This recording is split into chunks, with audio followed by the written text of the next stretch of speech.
July 2012. A German state archive. A historian discovers a letter from Heinrich Himmler ordering protection for a Jewish man. As per the Führer's wishes. Did Hitler actually order it?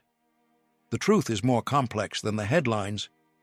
This is the story of Ernst Moritz Hess, a Jewish officer who briefly commanded Hitler's company in World War I, a man who survived the Holocaust with Nazi protection letters in his pocket, while his sister Bertha was murdered in Auschwitz. A letter dated August 27, 1940, from Heinrich Himmler, Reichsführer of the SS, architect of the Holocaust, one of the most evil men in human history. And this letter says something that shouldn't exist. It orders the Gestapo to grant protection to a German Jew, not a partial Jew, not someone with one Jewish grandparent, a full-blooded Jew according to Nazi racial laws, someone who should have been sent to a death camp. The letter is real. It exists in German state archives. Multiple historians have verified it. But here's what makes this story absolutely fascinating. We're not entirely sure Hitler actually ordered it. In the next 30 minutes, you're going to learn the complete story of Ernst Moritz Hess, a Jewish judge who briefly commanded Hitler's company in World War I, who received temporary Nazi protection in 1940, and who survived the Holocaust while his sister was murdered in Auschwitz. You'll discover the man who may have orchestrated this protection without Hitler's knowledge, and you'll understand what this really tells us about the Holocaust, about historical truth, and about how one historian's discovery in 2012 sparked a debate that's still unresolved today. This isn't a story about Hitler being secretly good. That would be a lie. This is a story about the complexity of historical truth, about the gray areas that exist even in the blackest chapters of human history, and about why getting the details right actually matters. If you're ready to go beyond the headlines and understand what really happened, tap that like button. It helps others find stories like this that challenge what we think we know. Let me set the stage. It's 1940. Germany has conquered Poland, Denmark, Norway, the Netherlands, Belgium, and France. The Holocaust is beginning. Jewish people across Europe are being rounded up, stripped of their rights, forced into ghettos.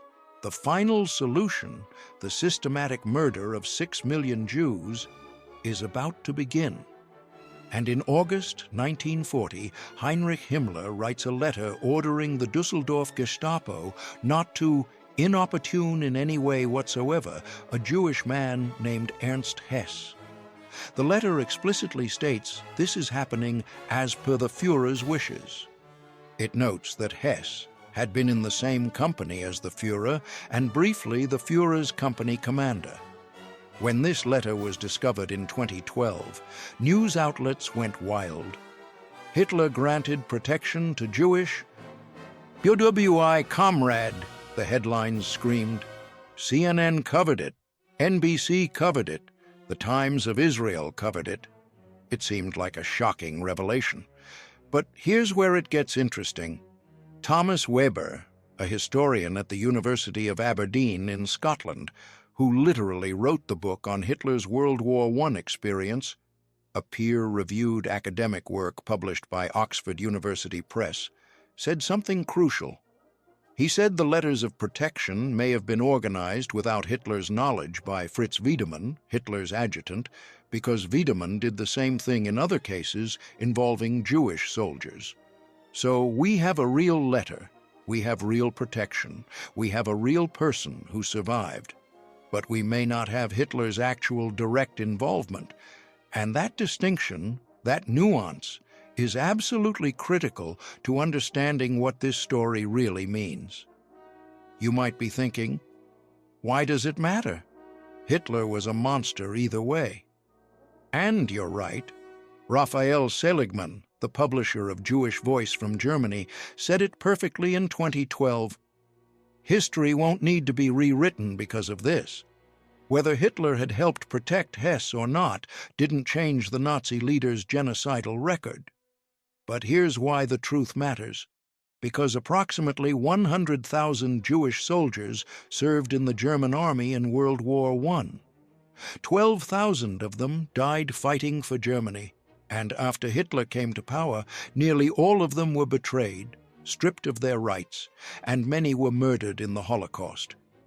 There's even a book about this, Comrades Betrayed, Jewish World War I Veterans Under Hitler, documenting this systematic betrayal.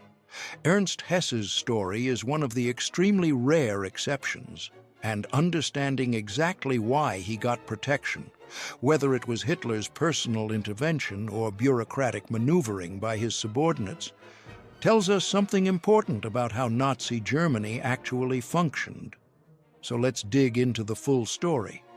Who was Ernst Moritz Hess? What was his connection to Adolf Hitler? How did he survive? And what does this really tell us about one of history's darkest chapters? Stay with me, because the answer is more complex than you think. Let's go back to the beginning. Ernst Moritz Hess was born March 20th, 1890, in Gelsenkirchen, Prussia, what's now Western Germany.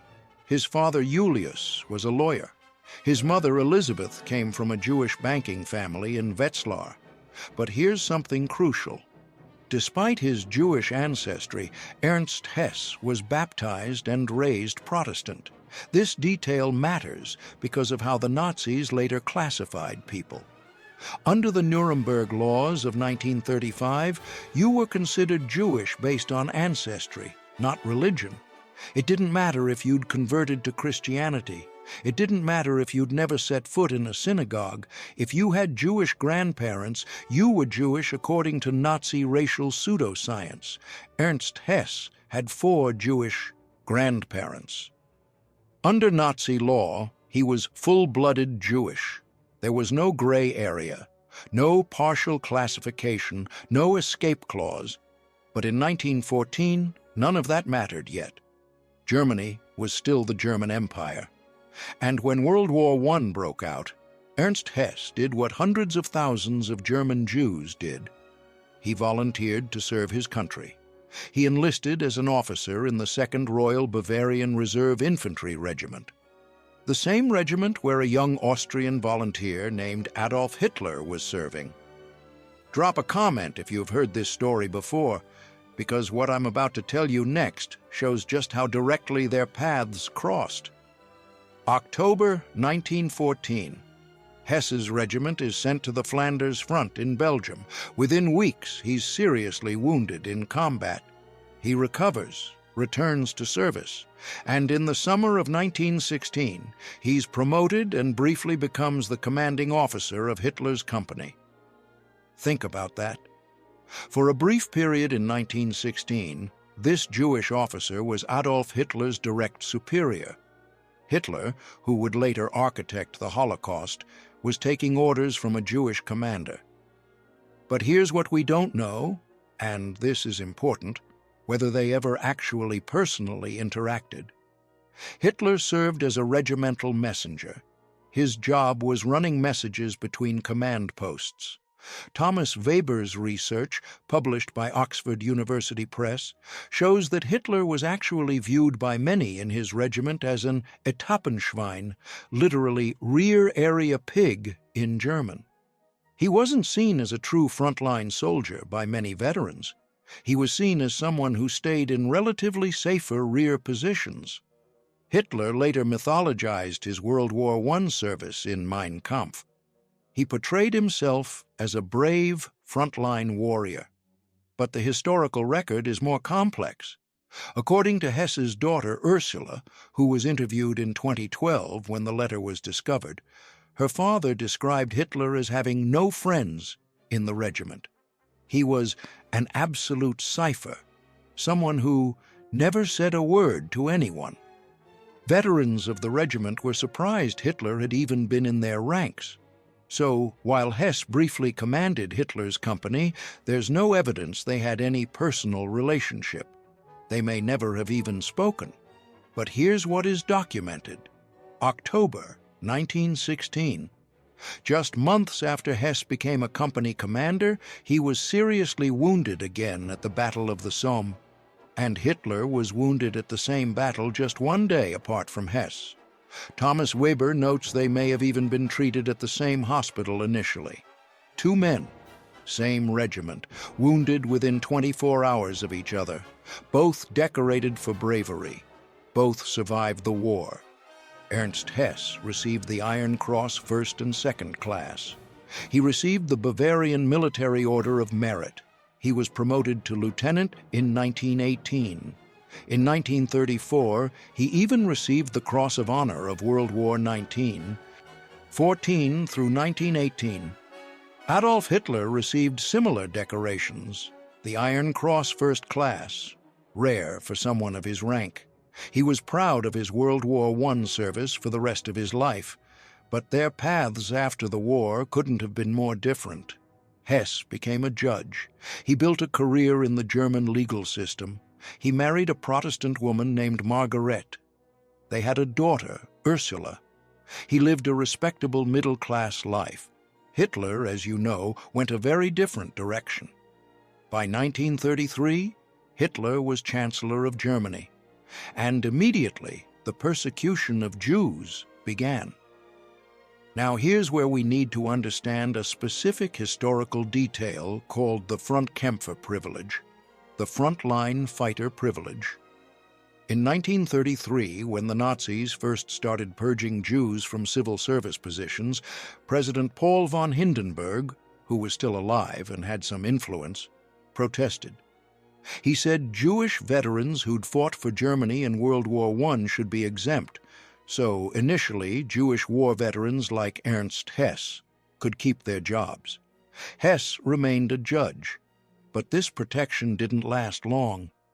If you want to dive deeper into this topic, hit that subscribe button and turn on notifications, because the story of how Germany's Jewish World War I veterans were systematically betrayed is something more people need to understand. Autumn 1935, the Nuremberg Laws are enacted. These laws formally stripped Jews of German citizenship and prohibited relationships between Jews and non-Jews, and they revoked the Frontkämpfer privilege. The veteran exemption was over. January 1936. Ernst Hess is forced out of his judgeship. Autumn 1936. Nazi thugs beat him outside his home. This is a man who'd served Germany, bled for Germany, been decorated by Germany, and now Germany was turning on him with violence. June 1936. In desperation, Hess does something extraordinary. He writes directly to Adolf Hitler. He petitions for an exemption. He writes, and this is a direct quote from his letter, "For us, it is a kind of spiritual death to now be branded as Jews and exposed to general contempt. Think about the courage that took, or the desperation, to write to the man orchestrating your persecution and beg for mercy based on shared military service." Hitler's response? The petition was denied. Hess would not get a full exemption, but, and this is important, he got concessions. He could keep receiving a reduced pension, and crucially, he was issued a new passport without the red J stamp that marked Jewish passports. This was an unusual privilege that would later help him move around more freely. So Hitler said no to the main request, but gave limited help. This pattern, making exceptions for specific individuals while continuing the broader genocide, is something Hitler did in very rare cases. October 1937. Hess and his family fled to Bolzano in northern Italy, which was German-speaking. He thought he could escape. But in 1939, a Hitler-Mussolini agreement forced German speakers in that region to either Italianize or return to Germany. Hess was trapped. He had to return to Germany, and that's when the situation became truly dire. It's 1940. Ernst Hess is back in Germany. The war has started. Poland has been conquered.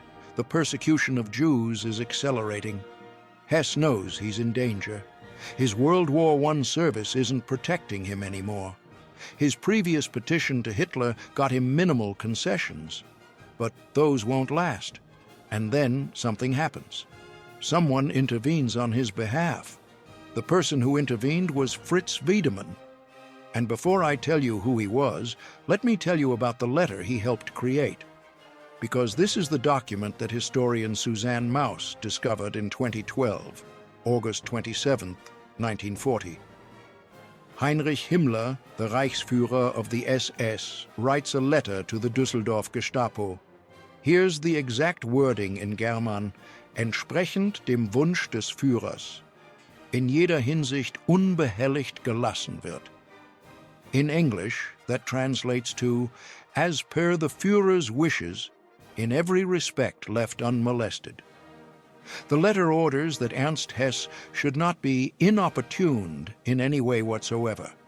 It notes that Hess had been in the same company as the Führer and briefly the Führer's company commander. November 1940. A follow-up letter arrives, this time from Hans Heinrich Lammers, the head of the Reich Chancellery. This letter goes directly to Hess. It says, "It is, however, the Führer's wish that you should not be subject to any further restrictions because of your ancestry beyond those required by law."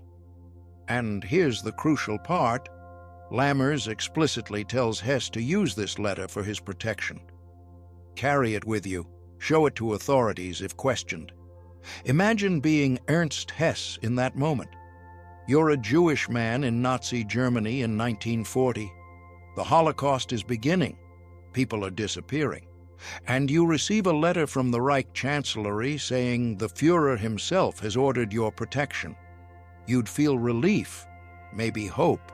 Maybe you'd think your World War I service finally mattered, that your brief time as Hitler's commander had created some personal connection, some recognition of your loyalty. Hess moved to Unterwürsen, a remote Bavarian village. He trusted in the protection. He thought he was safe. He wasn't. Hit that notification bell so you don't miss what happens next. Because this story takes a dark turn. May 1941, 9 months after receiving protection, Ernst Hess receives a new message. The protection is revoked. The official tells him he is now a Jew like any other. Just like that, the special status is gone. June 1941. Hess is sent to Milbertshofen, a concentration camp. Later, he's transferred to forced labor. For the next 4 years, until April 20th, 1945, literally the day before Hitler committed suicide, Ernst Hess works as a forced laborer. His daughter Ursula, classified as Mischling of the first degree because she had one non-Jewish parent, also does forced labor in an electrical firm. His wife, Margarete, who was Protestant, survives. His mother, Elizabeth, is sent to Theresienstadt, but escapes to Switzerland in February 1945, just months before the war ends. But his sister, Bertha, is murdered in Auschwitz. Let me repeat that. While Ernst Hess had temporary protection, while he had letters invoking the Führer's wishes, his sister was murdered in an extermination camp. The protection didn't extend to his family. It didn't save everyone. It didn't last. And it didn't prevent years of forced labor that could have killed him. Ernst Hess survived. He lived until 1983, dying in Frankfurt at age 93. He lived long enough to see Germany rebuilt, to see the Holocaust acknowledged, to see justice, limited as it was, for some perpetrators. But most Jewish World War I veterans didn't survive. Of the approximately 100,000 Jewish soldiers who served Germany in World War I, most who were still in German-controlled territory in the 1940s were murdered. Ernst Hess was an extraordinary exception. And now we need to ask the critical question, why? Why did he get protection? Why did Himmler write that letter? Why did Lammers follow up? The letters say, as per the Führer's wishes. So was it Hitler? Did Adolf Hitler personally order protection for a Jewish former comrade? That's what the headlines said in 2012. Hitler protected Jewish WWI comrade. It made for a great story, a moment of humanity in the monster, a suggestion that even Hitler felt something for an old war buddy. But the historical truth is more complicated and more interesting. Let me tell you about the man who probably made this happen.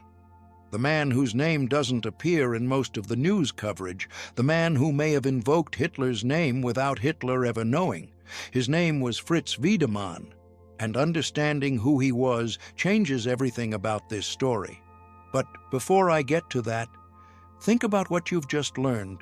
Think about the arc of Ernst Hess's life. Decorated officer, beaten by thugs, granted protection, protection revoked, forced labor, survival, and think about that 9-month window. August 1940 to May 1941. 9 months of believing he was safe. 9 months of protection that then vanished. Why 9 months? What changed? What happened in May 1941 that made the Nazi regime decide Ernst Hess was no longer worth protecting? Here's what happened. In June 1941, Operation Barbarossa began, the invasion of the Soviet Union. The Holocaust escalated dramatically. The Einsatzgruppen, mobile killing squads, began mass shootings. The death camps were being planned. The final solution was moving into its most lethal phase. In that context, protecting one Jewish former soldier, no matter what letters existed, became politically impossible. The protection wasn't sustainable, it was always going to be temporary. Ernst Hess may have had letters invoking Hitler's wishes, but those wishes, if they ever really existed, were expendable the moment they became inconvenient. This is what makes the story so tragic.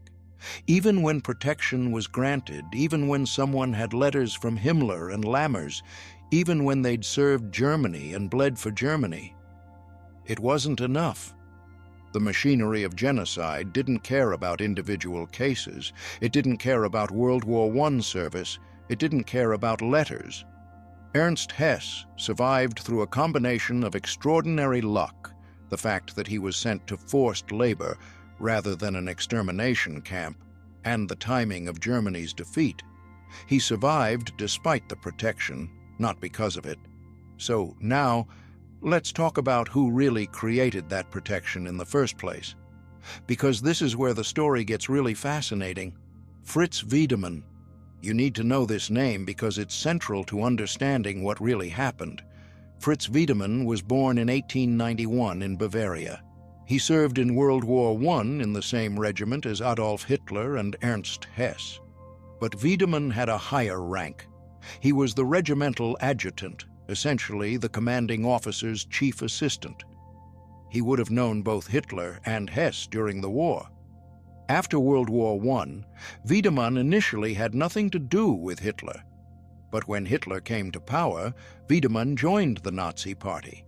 And from 1934 to 1939, he served as Hitler's personal adjutant, essentially Hitler's chief of staff and personal assistant. This gave Wiedemann enormous access and influence. He could invoke Hitler's name. He could reach out to people like Heinrich Lammers at the Reich Chancellery. He could make things happen using his position. And here's what we know. Wiedemann used that position to help Jewish World War I veterans. Multiple times. Ernst Hess wasn't the only case. According to Ursula Hess, Ernst's daughter, her father had a chance encounter with Fritz Wiedemann. And Wiedemann, recognizing a fellow World War I veteran, used his influence to win concessions for Hess. The 1936 petition to Hitler that got Hess the passport without the J stamp? Wiedemann likely facilitated that. The 1940 Himmler letter granting protection? Wiedemann interceded with Lammers to make it happen. And here's the critical question. Did Hitler actually know about any of this? Thomas Weber, the historian from the University of Aberdeen, whose book Hitler's First War was published by Oxford University Press, says the letters of protection may have been organized without Hitler's knowledge. Wiedemann, Weber argues, did the same thing in other cases involving Jewish soldiers. Wiedemann would invoke the Führer's wishes as bureaucratic cover, but Hitler may never have been directly involved. Now let's pause and think about what this means. In Nazi Germany, you couldn't just do something and claim Hitler ordered it, right? Hitler would find out and you'd be in trouble. Except that's not quite how it worked. Nazi Germany was a bureaucratic state where Hitler's underlings often acted in what they believed to be Hitler's interests without direct orders. This is something historians call working toward the Führer. You anticipated what the Führer would want and acted accordingly. And if you were in Hitler's inner circle, like Wiedemann was, you had a lot of latitude to act in Hitler's name. Moreover, Hitler deliberately created overlapping power structures and vague lines of authority. He didn't want clear bureaucratic chains. He wanted competition among subordinates. This gave him plausible deniability and made his regime harder to resist. So could Wiedemann have written to Lammers and said, "The Führer wants Ernst Hess protected," and Lammers just went along with it? Absolutely. Lammers would have known Wiedemann was Hitler's adjutant. He would have assumed Wiedemann was conveying Hitler's actual wishes. And even if he had doubts, challenging it would be risky. Did Hitler find out and approve after the fact? Maybe. Did Hitler initiate it? Probably not. Did Hitler ever personally think, "I should protect Ernst Hess"? We simply don't know. But here's what we do know about Hitler and individual Jews. There's another famous case that's actually better documented. Eduard Bloch, Hitler's former family doctor from his childhood in Austria. Bloch was Jewish. He had treated Hitler's mother, Clara, when she was dying of breast cancer in 1907. Hitler was deeply attached to his mother, and by multiple accounts, he appreciated Bloch's care. When Austria was annexed by Germany in 1938, Eduard Bloch was in danger, but Hitler personally referred to him as an Edeljude, a noble Jew. Bloch received special protection. He was allowed to stay in his home when other Jews were forced out. And in 1940, he was permitted to emigrate to the United States. Hitler's documented words about Bloch, "If all Jews were like him, there would be no Jewish question." This is significant because it shows Hitler was willing to make exceptions for individual Jews he had personal connections with. But, and this is crucial, it didn't reflect any broader policy change. It didn't indicate humanitarian impulses. It was purely personal favoritism. And it was always temporary and conditional. So could Hitler have done something similar for Ernst Hess? It's possible. If someone reminded Hitler that Hess had briefly commanded his company, if they emphasized his World War I service and decorations, Hitler might have said, "Fine, leave him alone for now." But the evidence suggests it was more likely Wiedemann acting on his own or with Hitler's passive approval rather than direct orders. I've linked Thomas Weber's book, Hitler's First War, in the description if you want to dive deeper into this. It's the most authoritative academic work on Hitler's World War I experience, and Weber is careful to note what we know and what we don't know. And here's what we don't know. We don't know if Hitler and Hess ever personally interacted. We don't know if Hitler remembered Hess. We don't know if Hitler personally issued any orders regarding Hess. We don't have any documentation of Hitler discussing Hess. What we have are letters that invoke Hitler's wishes, but in Nazi Germany, that phrase could mean actual direct orders, or it could mean someone acting in what they believed to be Hitler's interests. Now, let me address the question some of you might be thinking. Why does this matter? Why spend 30 minutes analyzing whether Hitler personally ordered protection or whether his adjutant did it? Here's why. Because the story Hitler protected Jewish WWI comrade creates a misleading impression. It suggests Hitler had some spark of humanity, some capacity for loyalty to old comrades that overcame his anti-Semitism. And that's almost certainly not true.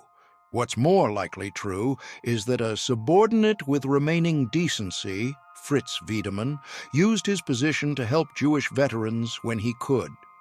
And the fact that Wiedemann was later pushed out by Hitler, sent away to San Francisco as a consul, and eventually secretly warned the British and Americans against Hitler, tells you he was not aligned with Hitler's genocidal policies. Wiedemann wasn't a resistance hero. He was a Nazi party member. He served Hitler for years. But he apparently drew a line at persecuting men he'd served with in the trenches. And that's a more accurate, more complex, and more historically important story than Hitler had a moment of humanity. Know someone who'd find this fascinating? Share this video with them. Because understanding these nuances, understanding how Nazi Germany actually functioned, how bureaucratic power worked, how individual acts of decency could exist within a genocidal system, that's how we truly learn from history. The easy story is Hitler protected a Jewish comrade. The true story is a Nazi adjutant exploited his position to protect Jewish veterans, possibly without Hitler's knowledge, and even that protection was temporary and insufficient. And the broader truth is even starker. Let me bring this together. Here's what you now know that you didn't know 30 minutes ago. First, Ernst Moritz Hess was a real person who briefly commanded Adolf Hitler's company in World War I. Both men were wounded at the Battle of the Somme one day apart from each other. Hess was a decorated officer, Iron Cross First and Second Class Bavarian Military Order of Merit, promoted to lieutenant. Second, in August 1940, Heinrich Himmler sent a letter ordering the Gestapo to grant protection to Hess, as per the Führer's wishes. A follow-up letter from the Reich Chancellery told Hess to use it for protection. This letter exists in German state archives. It's real. Third, the protection lasted 9 months. In May 1941, it was revoked. Hess spent the rest of the war in concentration camp and forced labor. He survived until 1983, but his sister Bertha was murdered in Auschwitz. Fourth, Fritz Wiedemann, Hitler's adjutant from 1934 to 1939, likely orchestrated the protection. He had a pattern of helping Jewish World War I veterans, and the leading academic historian on Hitler's World War I experience believes the protection may have been organized without Hitler's direct knowledge. Fifth, this case was extraordinarily rare. Of approximately 100,000 Jewish soldiers who served Germany in World War I, 12,000 of whom died in combat, most who remained in German-controlled territory during the Holocaust received no protection, and many were murdered.